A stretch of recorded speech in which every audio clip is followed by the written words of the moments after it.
Meu nome é Francisco José Aroucho Ornelas. Eu tenho 74 anos, sou um jornalista graduado em Direito. Faz 56 anos que eu frequento as redações dos jornais, quase 50 dos quais, no Estadão. Eu não nasci em Mogi das Cruzes. Eu saí de Mogi das Cruzes para nascer e voltei e me criei em Mogi até o casamento, aos 24 anos. Faz 50 anos este mês. Iaiá Melo Freire fez parte das minhas melhores memórias, faz parte das minhas lembranças mais antigas. Por quê? Os pais de Iaiá, Dona Josefina e o Dr. Manuel, eram amigos da minha família há 4 gerações. O Dr. Manuel Melo Freire, pai de Iaiá, dividia a posse de uma fazenda em Guararema com o meu tataravô, José Franco de Camargo. Essas histórias eu ouço e eu ouvi desde que me conheço por gente. Minha avó Nenê, que nasceu no final do século XIX, casou-se em 1906 e os primeiros 6 anos de casado, ela e meu avô viveram em São Paulo, vizinhos da casa de Iaiá na rua 7 de Abril. Só que a casa dos meus avós dava frente para a rua Braulio Gomes. Ali, meus primeiros tios, irmãos de minha mãe, que nasceu em 1916, já em Mogi das Cruzes, meus primeiros tios brincavam no quintal do casarão de Iaiá e no quintal do Palácio Episcopal, que ficava onde está hoje a Galeria Metrópole. Também na casa do Brigadeiro Luiz Antônio, que ocupava o que é hoje a Praça Dom José Gaspar, onde foi construída a Biblioteca Mário de Andrade. Então essas histórias eu escuto desde muito criança. Quando Iaiá se mudou para São Paulo, ela manteve correspondência muito frequente com uma tia-avó minha, Alice de Souza Franco. A tia Alice era devota de São José, assim como Iaiá. E todo 19 de abril, que Iaiá mandava celebrar missa em louvor ao dia de São José, em sua casa da rua 7 de Abril, ela fazia questão de fotografar a cerimônia e enviar para minha tia Alice. Em 1914, eu creio que foi 14, antes de viajar para a Europa, Iaiá foi a Mogi das Cruzes se despedir de minha avó Nenê, que estava grávida de seu 3º ou 4º filho. E Iaiá disse para minha avó Nenê: você não batize essa criança antes de eu voltar da viagem, porque eu quero ser madrinha desse bebê que vai nascer.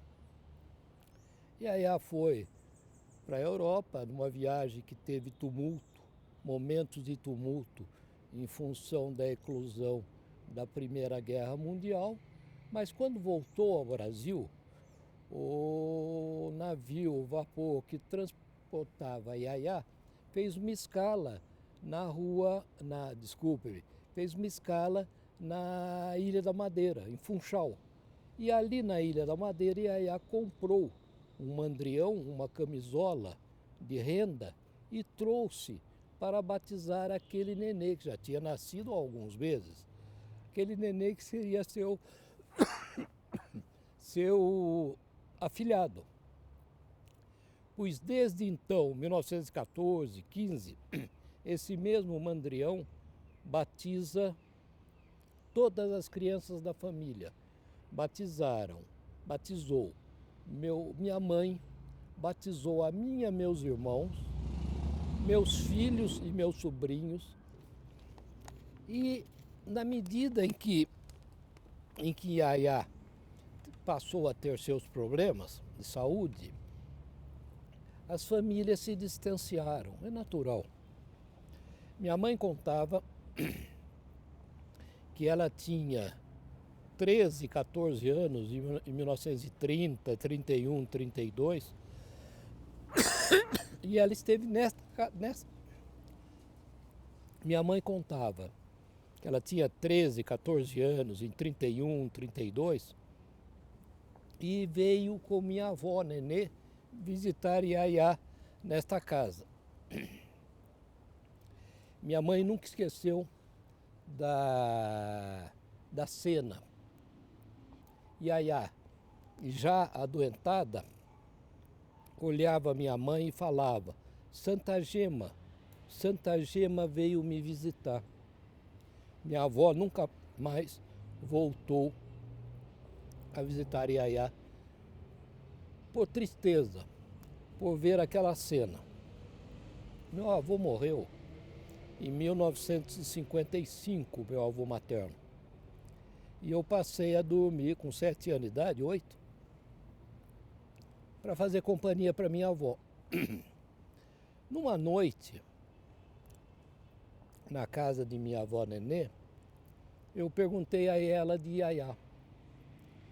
E ela passou quase uma hora descrevendo a convivência que ela teve com Iaiá quando jovem. Que eram companheiras de brincadeira, que os pais de Iaiá, os pais de minha avó, permitiam que uma frequentasse a casa da outra. Que na casa da Iaiá, na rua Senador Dantas, esquina com a Paulino Freire, em Mogi das Cruzes, no porão havia uma cozinha em miniatura, onde minha avó e a Iaiá brincavam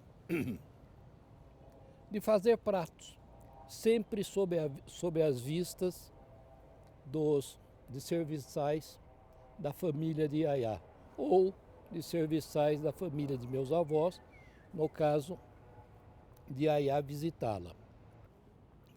Iaiá era uma jovem muito alegre, muito proativa, e continuou assim quando se mudou para São Paulo, na rua 7 de Abril. Que minha avó, morando em São Paulo, na rua Braulio Gomes, vizinho a Iaiá, um dia meus avós comentaram, em visita a Iaiá para um chá, meus avós comentaram que estavam programando uma viagem a Aparecida, uma visita à Basílica de Aparecida. E Iaiá disse: então eu vou com vocês.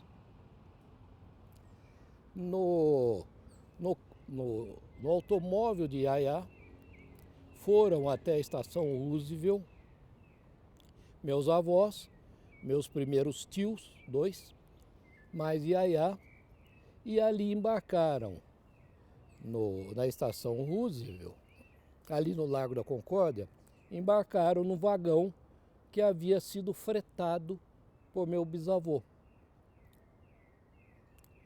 Rumaram para Aparecida com uma parada em Mogi das Cruzes, onde embarcou o restante da família. Minha avó lembrava que foi um dia de muita alegria. Passaram o dia em Aparecida, embarcaram de volta no mesmo vagão fretado, parte da família ficou em Mogi das Cruzes e a outra parte veio para São Paulo, Iaiá e meus avós. Aí Iaiá morreu. 4 de setembro de 1961. Eu tinha 13 anos, 14 anos talvez. Lembro pouco. Do fato em si eu lembro pouco. Em 1965, com 17 para 18 anos, eu passei a frequentar redação de jornal. Primeiro no Diário de Mogi, em Mogi das Cruzes, e depois no estado de São Paulo, aqui em São Paulo. E tive constantes contatos, encontros com o professor José Sebastião Vitor. Ele foi diretor do curso de História da USP, professor emérito da USP, foi diretor do Instituto de Estudos Brasileiros, foi diretor do Arquivo do Estado, foi diretor do Museu do Arquivo do Estado e foi diretor do Museu Paulista. Esse contato constante com o professor Vitor me aproximou do gosto pela história, sobretudo por trajetórias de vida. E a história de Iaiá sempre me fascinou. Não faço juízo de valor algum sobre causas que levaram Iaiá à trajetória de vida trágica que ela teve. Mas me fascina essa história. Como me fascina as referências que minha família materna tem de Iaiá. Em 1975, eu deixei a redação do Estado e passei a dirigir a redação do jornal Diário de Mogi, em Mogi. Paralelamente, eu dava aulas no curso de jornalismo da Universidade de Brás Cubas. Numa manhã de aula, eu cruzei com um antigo professor de Direito na faculdade e ele me instigou. Chico, por que você não conta a história da Iaiá? Aquilo para mim significou um desafio. O que eu fiz? Telefonei, procurei uma fonte no fórum da Praça João Mendes, Fórum Central de São Paulo, e consegui que ele trouxesse dos arquivos do Tribunal de Justiça o inventário de Iaiá. E eu passei então 3, 4 tardes copiando. Não havia telefone celular, xerox, câmera fotográfica, era de filme, branco e preto. Então não havia outro jeito senão escrever, anotar.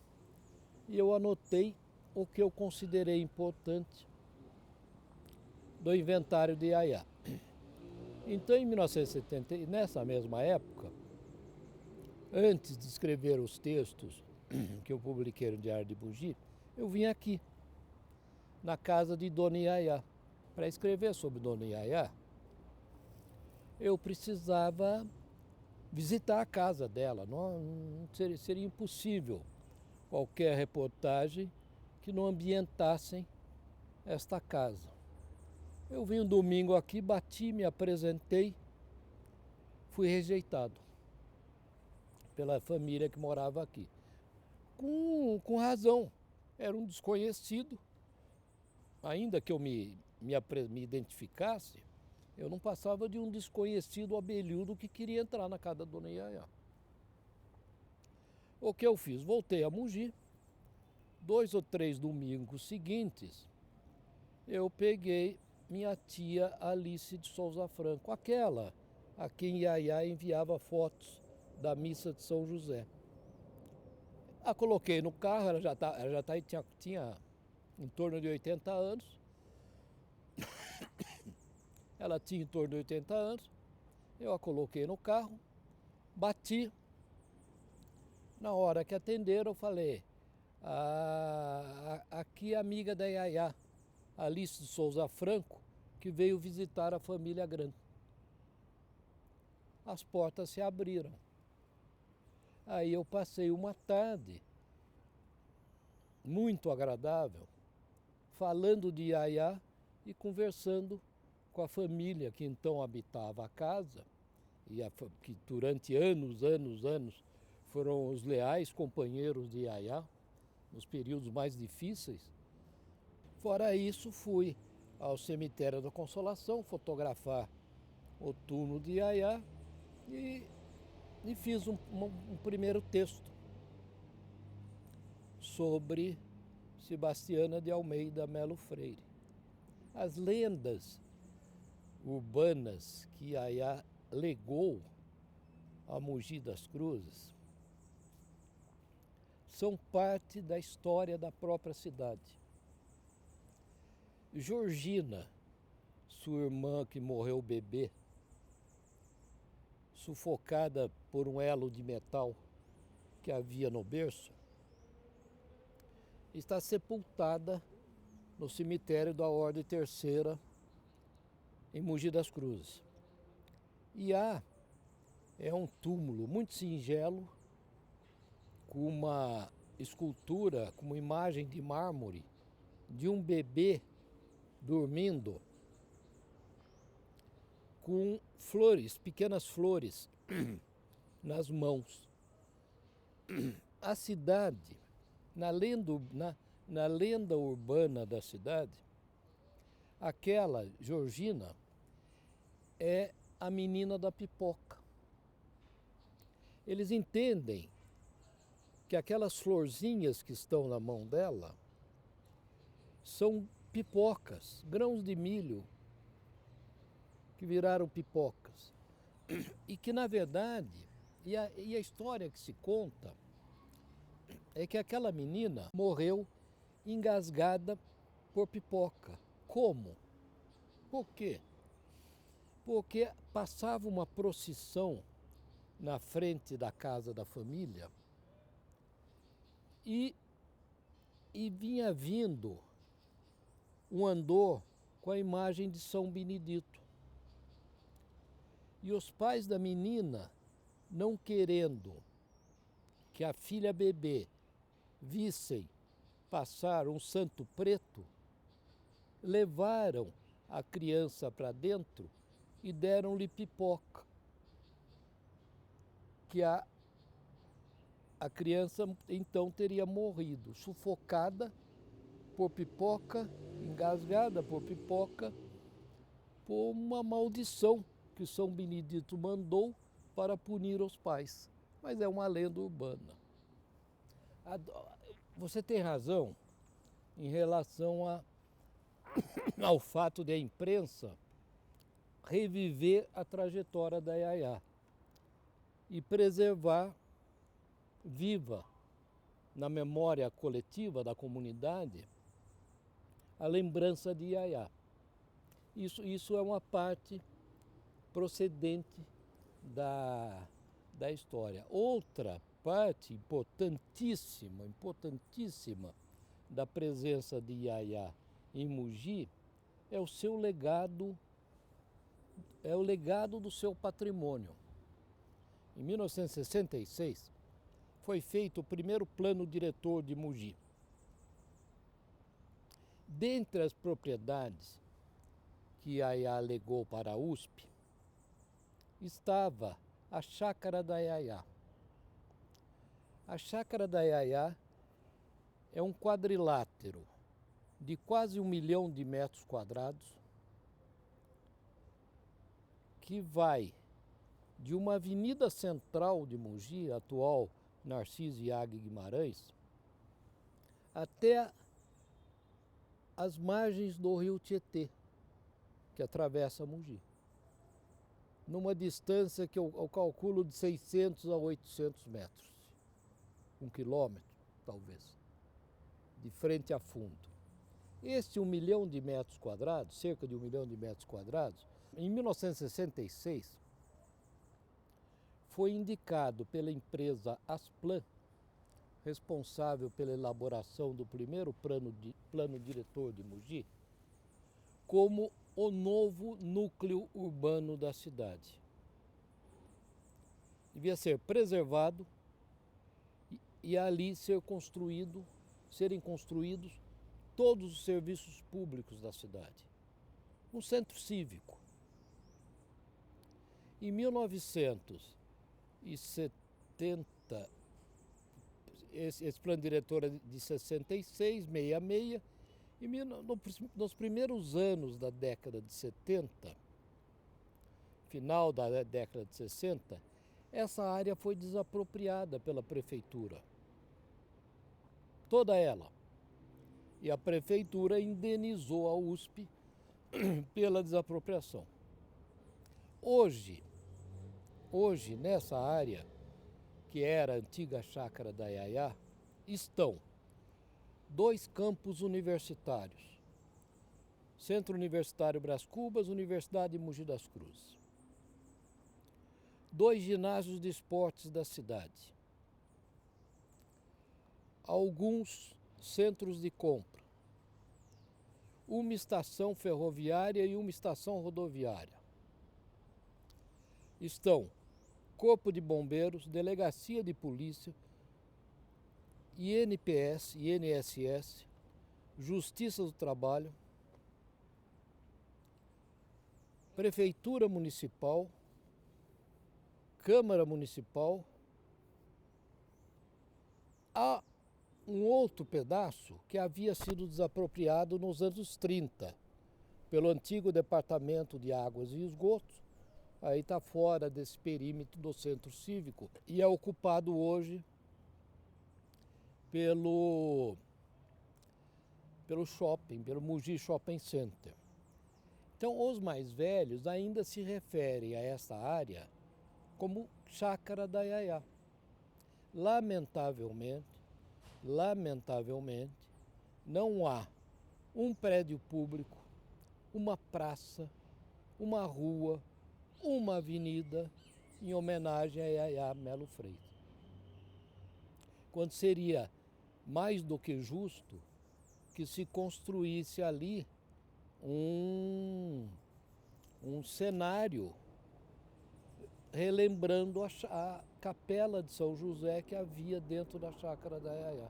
A Iaiá, hoje, como na primeira matéria de 46 anos atrás, a Iaiá tá nos meus escritos permanentemente. Recentemente, a questão de 10 meses, eu editei um livro com uma coletânea de textos meus, o segundo dos quais, e que ocupa várias páginas, é sobre a Iaiá Melo Freire. No caso do livro que foi editado pelo Plínio, na editora USP, que é o grande documento sobre a casa da Dona Iaiá, esta que nós estamos, foi o professor Vitter que me pediu. O que eu fiz? Eu fiz uma coletânea. Eu consultei vários textos que eu tinha produzido, incluí atualizações e enviei para o Vitter. Aí resultou nesse livro que eu acho primoroso. A edição é muito bem cuidada. Eu vim com a Nancy e a tia Alice. Primeira vez só eu e ela, demos com a porta na cara. Segunda vez com a tia Alice. Não tive referência alguma sobre a vizinhança. Senti que a família que nos atendeu, muito solícita, gentil, mas tinha uma ponta de desconfiança. Natural. O que aconteceu é que, por coincidência, anos depois, eu me aproximei de um tipo inesquecível que havia no Bexiga, que era o Armandinho do Bexiga, Pugliese, sobrenome dele, que montou aqui o Museu do Bexiga. E conversando com o Armandinho numa mesa de cantina, ele me contou várias coisas. Me contou de que haveria uma vizinha aqui que conversava com Iaiá. Não me contou, que eu soube mais recentemente, que entre entre a desocupação pela família Gran e a ocupação com destino definido pela USP, a casa teve abandonada e acabou acolhendo invasores que promoveriam festas aqui. Eu não sei se é fato. E eu acho que só não houve invasores de morador de sem teto porque naquela época esse movimento era fraco. Senão teria havido. Mas não tive informações sobre vizinhança, não. A Yaya e a minha avó, quando eu, com 7, 8 anos, passei a dormir para fazer companhia à minha avó recém-viúva, que um dia, uma noite, nós ficamos a conversar, muito mais ela falando e eu ouvindo a respeito de Yaya, ela falava com tristeza. Ela falava com tristeza. A Yaya era 2 ou 3 anos mais velha do que minha avó. E a convivência delas, quando crianças, quando jovens, era muito próxima. Muito próxima. Minha avó contou da fazenda de Guararema, que o sogro dela dividia a posse com o Dr. Manuel, pai de Yaya.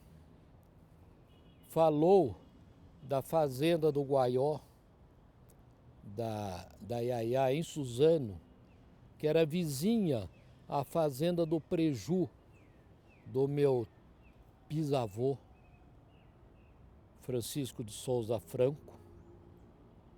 Contou que da fazenda de Guararema, quando meu tataravô morreu, José Franco de Camargo, a fazenda coube ao meu bisavô, Francisco de Souza Franco.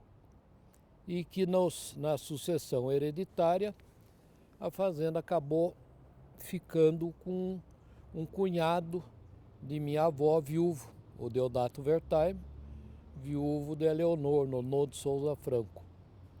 Tanto que no inventário de Yaya, a fazenda de Guararema aparece como em sociedade com Deodato Wertheim. Eu lembro que eu perguntei para minha avó, que ela falou do pai de Yaya com meu tataravô, mas não falou do pai de Yaya com meu bisavô, Francisco. Falei, mas ali é o seguinte, eu não podia perguntar Francisco, ela me chamava de Francisco José, eu não podia perguntar não me atrevia a perguntar sobre isso para o meu pai, meu bisavô. Mas o que me parece é que eles não se davam bem. Porque o meu pai era rural, era um fazendeiro, dono de propriedades, mas de cultura rural. E o doutor Manuel era um cosmopolita, formado, graduado pela meados do século XIX, pela Faculdade do Largo São Francisco. Então foi daí que minha avó entendeu que eles não se bicavam. E o doutor Manuel, ele era dado a brincadeiras sarcásticas. E o meu bisavô, o Francisco, era muito severo. Eu tenho uma passagem curiosa sobre ele. Quando eu estava para nascer, minha mãe queria me batizar com o nome de meu avô, Leôncio. E minha avó falou, não faz isso, Doda, era o apelido da minha mãe, não faz isso. Em vez de colocar o nome do avô, coloca o nome dos 2 bisavós. E eu, graças à minha avó, virei Francisco José, de Francisco de Souza Franco, o Coronel Chiquinho, e de José Aroche de Toledo, o Zé Caroche. São as coisas que vão puxando, uma puxa a outra. Eu nunca parei para pensar isso, mas de pronto me vem a presença dela, começa no meu batizado. Porque eu fui batizado com um mandrião que foi presente dela para minha família. A partir daí, ela é presença constante. Eu comentei que em 75 eu fiz o primeiro texto sobre Iaiá a partir do desafio feito por um professor da Faculdade de Direito. Mas no Estadão eu publiquei várias matérias enfocando a Iaiá, a história da Iaiá, a trajetória da Iaiá, o patrimônio da Iaiá, a casa de Dona Iaiá. E eu lembro, eu tenho um amigo jornalista, Júlio Moreno, é meu companheiro até hoje, sempre foi companheiro de redação. E um belo dia eu vejo que na Folha de São Paulo a Folha de São Paulo publicou um texto que eu tinha publicado no Estadão anteriormente. Nessa época o Júlio Moreno trabalhava na Folha. E eu mostrei, falei, pô Júlio, teu jornal está copiando o meu? Ele foi descobrir, o Armandinho do Bexiga tinha dado o meu texto, o jornal, a folha do jornal com a minha matéria, para repórter da Folha. Aí publicou e ele brigou com o Armandinho. O Armandinho não tinha culpa, pô. O culpado foi o repórter da Folha, que não agiu eticamente e foi copiar uma matéria. Mas aí até hoje ela frequenta. Não só a minha, como da família toda. O mandrião da Iaiá, que tem foto aqui, é parte. Tem foto aqui do mandrião da Iaiá. É parte da vida que acompanha. Sobretudo, meu caro, sempre respeitando.